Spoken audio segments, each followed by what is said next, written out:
अस्सलामुअलैकुम नाजरीन, उम्मीद करेंदा मेरे तमाम दोस्त खैर आफियत नाल होसन। अल्लाह ताला मेरे सारे वीरा को सलामत रखे जी। मैं जी मोहम्मद अदनान तुस दे पे अपना आपदा यूट्यूब चैनल खानेवाल मोटर्स।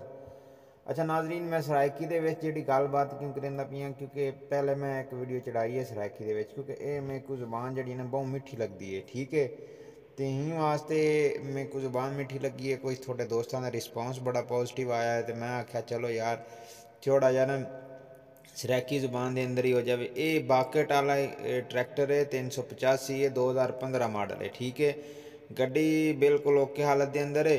और डिमांड जी है ना गड्डी की 35 लाख रुपये की जाती है, बाकेट समेत यानी मुकम्मल जोड़ा सैटअप है। ठीक है जी। बाकी जी वीडियो जितनी कि साढ़े को होई उस यानी कि उन्होंने सब भेजी है, अस थोड़े सामने पेश करने पे हैं। तो उम्मीद करे कि सारे दोस्तों को जी ने वीडियो पसंद ही आवे सी ते गल दी समझ ही आवे सी। बाकी जो भी मालूमात तुम मालक नाल रब्ता करके गिन सकते हो। अल्लाह ताला मेरे सारे वीरों को सदा सलामत रखे, सदा शात आबाद रवो, हसदे रवो, वसदे रवो। अस्सलाम वालेकुम।